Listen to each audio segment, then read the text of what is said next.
Well, just a normal Raw. No one on TV. I wasn't on TV. I don't know, but let's get into the show. But I was on TV, so that's awesome. But listen, cut straight to business. And Jake wasn't even here. Jake says, "I'm gonna miss this day." It happens. But listen, this is just before I get going. The fantasy football thing that we all did, I screwed up and messed up the league. So if you want to still be in it, the draft is going to be this Thursday at 8 p.m. Eastern Time, 6 p.m. my time. So forget that league that you all got in. Send me your emails again if you want to be in it. I'm going to start a new one. The draft is this Thursday at 8 Eastern. So if you can do it, awesome. If you can't, it'll auto pick. And if you can't, you don't want it because you can't, well, there it is. That's what time it's going to be at. But let's jump into the show. August 13th, 2012. My personal favorite Raw in a while for reasons we'll get to later. But it starts off with a match. I know. CM Punk vs. The Big Show was announced, in the past. They were going at it, and then Daniel Bryan comes out and starts chanting and freaking out, and he ends up attacking CM Punk, and so the match ends, and then, Cena coming out, clears the ring. The typical, let's set up a go-home tag match, so AJ comes out and says, hey, Daniel Bryan, you'll be teaming with The Big Show. CM Punk, you'll be teaming with John Cena. And I said, oh, snap. So we would get that later. We cut backstage, you got JT Jizzle. I know, right? Chilling with Caitlyn. He's like, man, I'm just trying to get on TV. This is crazy. And AJ says, hey, you can get on TV. I got a match for you. Get out there. So, and then you got a little AJ Caitlyn reunion. So that's cool. So then JT goes out there for his match. Feed him more. Ryback is his opponent. The crowd was getting into it. When Ryback was doing the, feed me more, the crowd was wild. I was like, okay. Maybe he's catching on. I mean, if you read the dirt sheet kind of stuff, it says that the ratings for Ryback's segments have been, progressively getting better and better. So, I mean, I've always liked Ryback, but it's cool to see that the crowd's getting into it. And Ryback wins. We know. Nothing. I don't have a problem with this. I'm interested to see if they go into the Ryback and Jinder Mahal thing at SummerSlam. We'll have to see. And then you got Shawn Michaels and Roddy Piper backstage. This is a good way to introduce that Shawn Michaels was there, and this was during the Raw active vote for Piper's Pit, so it was good to see those two back there. And then Michaels on the phone, and Triple H, they didn't say it was Triple H, but we all assumed. And, he was late. So they set up this thing where Shawn Michaels was kind of worried about Brock Lesnar the whole night, so this got that started, so that was good. And then we get the one-man rock band. I don't even know if he's just a one-man band now, whatever. Heath Slater in the ring, and I'm like, are we going to get another legend? Are we going to get Randall Keith again? But it was R-Truth. So, yeah. But I actually I liked the basis here. You got Slater versus R-Truth. R-Truth picks up the victory, obviously, pretty quick. But then they made reference that Kofi wasn't there. Kofi's still overseas or whatever. So then primetime players come out. No AW, mind you. Ridiculous. Bring back AW. Hashtag. But the primetime players come out, and there's no one to protect R-Truth. So they attack him. R-Truth kind of looks like he's fighting him off for a minute. And I'm like, oh, let's not have Survivor Series reincarnated where, Cena beat the crap out of Truth and Miz by himself. So then you're like, yeah, they're definitely going to beat him when The Rock's also on his team. So it was cool to see primetime players get the upper end on this one. I still probably think Kofi and R-Truth are going to retain at SummerSlam. But, hey, got to take what you can get. And I was cool with this. I liked what they were doing. Call me crazy. Now, I know this is an important segment towards the storyline. It's one of the world titles. But we got a SmackDown recap on Raw. We didn't get a Raw rebound on SmackDown. It was a SmackDown recap on Raw. Even though it's a 3-hour Raw, that's still pretty crazy. So I was marking out yeah, SmackDown lives. So that was cool. And then we get one of the more confusing matches, Sin Cara and Tensai. And I'm thinking, well, I think I see how this is going. And I didn't at all. I should have known when the lights hit. But Sin Cara won that match. And Sin Cara kind of bugs me, and Tensai really bugs me. But it was all right. He wins, and then you get the Sakamoto beatdown that we all care so much about because Sakamoto's our boy. Sakamoto T-shirts coming soon. Save Sakamoto. But when you look at Sin Cara, he beat Cody Rhodes on SmackDown pretty quick, and now he's beating Tensai. Is Sin Cara getting a push right now? I don't know. But, those are two. You see, Tensai, obviously not where he was, but all the guys he beat when his first little run through, and then he beat Cody Rhodes. So, hey, let's see what they're doing with Sin Cara. And then we get Piper's Pit, which we all voted on, even though that hashtag Dolph was the #1 trend worldwide for like 15 minutes. But apparently Jericho won, and Dolph only got 20-something% of the vote. So we get Piper's Pit with Jericho, and they talk for a minute, They were buddy-buddy. They didn't remember they don't like each other from, a couple WrestleManias ago. But that's fine. And then Dolph Ziggler, obviously, and Vicky, they were going to come out. It wasn't just going to be Jericho's own segment because they got to build up to SummerSlam. So he comes out, and Dolph and Miz come out, and Miz basically, did the whole thing. This is my show now. You guys leave. Jericho ends up attacking Dolph and the Miz and gets on top of him, and he guaranteed victory for SummerSlam. We come back from commercial. Triple threat time. Jericho, Miz, Dolph. Some cool spots in this. You had the superplex powerbomb. I really liked this match, but then again, I really like all three of these guys very much. But yeah, like I said, the superplex powerbomb was awesome. You got the Miz tapping out to the walls of Jericho, but the ref didn't see because Vicky was distracting. And then while that happened, Dolph snuck in behind, bop, hits the zigzag for the win. And I understand, some people are going to say, well, the Miz should have been the guy that got pinned because he's not really a part of the feud. But I was cool with this because it builds towards the thing of the whole storyline of this is, can Jericho win the big one? And he just keeps losing and losing and losing and losing. And ultimately, do I see him ending up winning at SummerSlam? I personally don't because, but hey, maybe they'll go 2 years in a row of the Money in the Bank winner losing at SummerSlam, right, Daniel Bryan? But so I was fine with this. It was like a cheap victory in a way, but I was cool with it.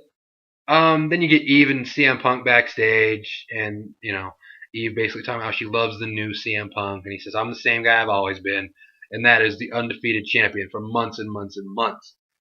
So, still kind of like, oh, is Punk a heel? Is Punk not a heel? It gets you wondering. Eve's worried. She thinks Cena's worried. We don't know. I'm worried. Whew. Calm down. But yeah, and then another backstage segment immediately after that, which again was building up the thing I like to see. You got Shawn Michaels and John Cena backstage. Michaels is still creeping around, looking around. Cena grabs him on the shoulder, turns around all freaked out, and he's like, man, I'm just freaking out, man. Freaking out. And then Punk and Cena end up having a little thing, where they talk about their match, and Punk's like, I'm not going to turn my back on you, and all that stuff. Oh, high fives all around the room. Divas tag action. Raise your hand if you're excited. I'm just kidding. But yeah, anyways, you got even Beth Phoenix versus Layla and Caitlyn. I'm guessing this is building off the thing on SmackDown with the two chicks fighting for the, position or whatever for under Booker T. Fighting for position under Booker T. Let's get it. Can you dig that? I can. But Caitlyn gets the win here. She pinned Beth, I believe. If not, she pinned someone. But I think she pinned Ben. She pinned Ben Phoenix. But yeah, so Caitlyn and Layla get the win here, and that's fine.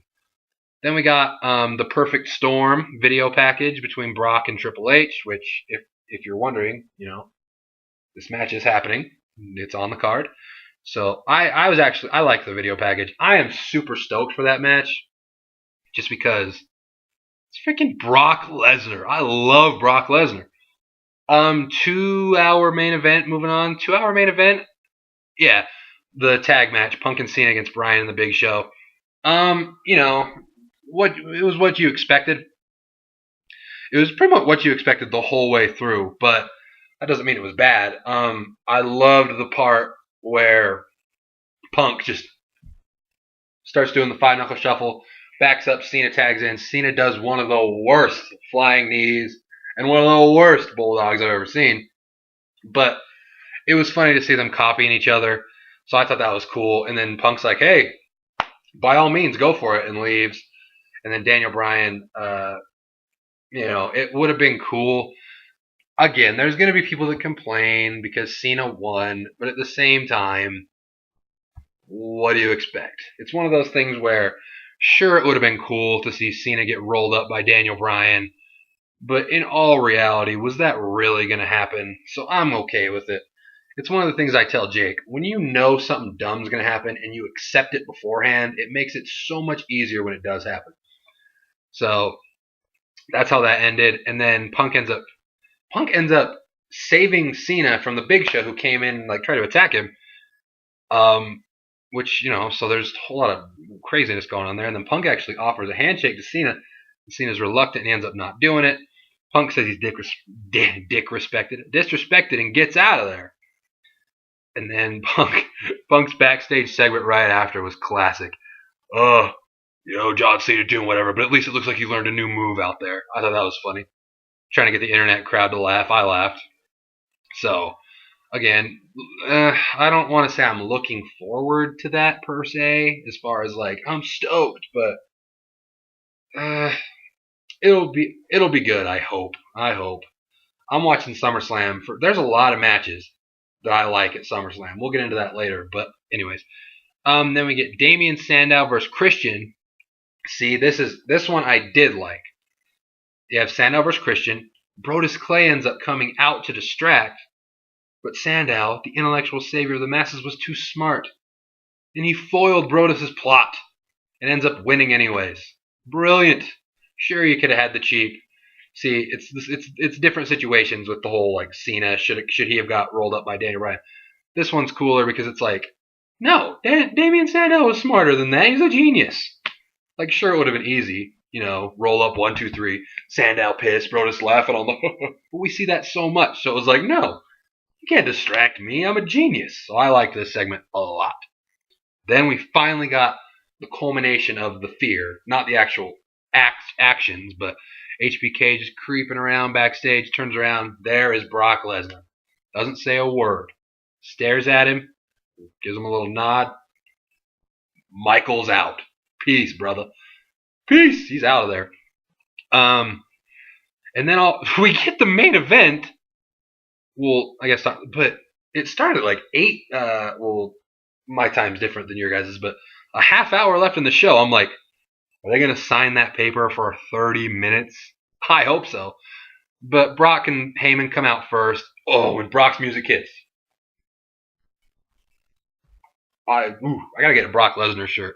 I feel like a disgrace that I love him so much and I haven't bought his shirt yet. Same with The Rock's new one. Once I get cash on deck, SOD Entertainment. But yeah, so he goes out, and you could tell that they were trying to get under Shawn Michaels' skin. People from Texas, they don't know. Shawn Michaels is scared. I dare you to come out and say Triple H is going to win now. Shawn Michaels' music finally hits. Brock Lesnar and Heyman are high-fiving, we did it. He comes out, and they're standing there, and Paul Heyman's sign the contract for him. Triple H is scared. Sign it for him. I'll accept it. They have a little stare down for a minute, and then the game comes out. He arrived on his airplane. Triple H. Oh yeah, Heyman was talking about how Triple H, he believes the story of the flight, whatever, because Triple H wants this match more than anybody. So it makes sense. And then Triple H finally comes out, but to the shock of all of us, Brock Lesnar says sign the contract. Triple H signs it. He's keeping an eye on Brock Lesnar. Lesnar signs it. Gets out of the ring, hops around. Can't see nothing. Yeah, you couldn't see him. He got out of the ring and leaves. He just left. I love it. It's hey, I don't need to fight you right now. I'll just whoop your ass at SummerSlam. I said, hey, word life. Man, I just did every gimmick that I could think of right there. But anyways, so then I'm okay. At the end of the show, that was the main event. No, the main event was when they showed touts. And they showed the first tout. And I said, who is this candy ass? He doesn't know what he's talking about. They showed the second tout. Who is this jabroni? No, he doesn't know his roll and shut his mouth. And then they showed the third tout. Who is this idiot in the CM Punk shirt? That is me on television. I love the Tree of Woe show at the top of the Raw screen. Inner 8-year-old said, we did it, to some dead relative or something that's proud. I don't know.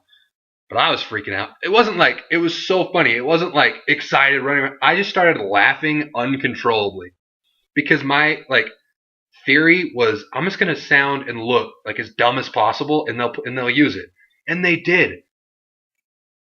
Football fans, I quoted the press conference of Mike Singletary talking about Vernon Davis. Can't win with him. Can't coach him. Can't play with him. Any NFL fans, you understand what I'm talking about. I quoted his press conference in that video. That was supposed to be pure comedy. And they air it on TV with my CM Punk clock in the background. That is classic. And then Twitter blew up and Facebook. So shout out to all those guys that saw it and were like, yeah, marking out. Because I appreciate it. I was marking out with pure hilarity. I was on the floor for a while. But anyways, then we get to the actual main event. This happened after I was on, but I was the main event. But just kidding. But Shawn Michaels is trying to leave. Paul Heyman says, no. And then the camera, it's like when Big Show got ran over by the car. The camera goes all, and you're like, oh no, the camera broke. And then we come back, and Brock Lesnar had kidnapped Shawn Michaels. Oh my goodness, call the news.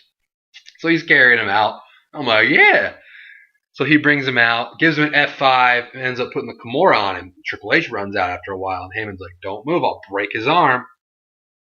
I will break his arm. I will have Brock break his arm. And he kept walking. So I broke his arm. Brock Lesnar breaks Shawn Michaels' arm, and they get out of there. Triple H, no. Why? I gotta help my friend. So I like this touch. It brings, another added fuel to the fire. So I was down with this. Maybe I was down with it because I was just on television. And I was just like, yeah. But anytime Brock Lesnar is laying the smackdown on anybody, it's a good time for me. But that was Raw. So I'm looking forward to SummerSlam. I want you guys to tell me if you're excited for SummerSlam. Subscribe above if you already haven't. Like this video. Comment down below any thoughts. Again, if you are in the fantasy football thing, this Thursday, 8 Eastern time, send me your emails. And if it gets crazy to where there's like over 10 people that want to do it, well, I already have gotten more from 10 people. But if they get enough, I'll do a second one. I'm cool with that. We can split it up into 2 leagues, but because I don't really want to do a 20-team league, but I'll do 2, whatever. So just send me your email. I will get you the invitation. Get back in there this Thursday at 8 p.m. Eastern time. 6 o'clock my time. I'm in there. Jake's in there. Chase Oliver's in there. We'll try to get some other YouTubers in there. But yeah, all you guys too. So that's it. Again, tell me what you thought. If anybody is smart out there and you know how to because other than me just recording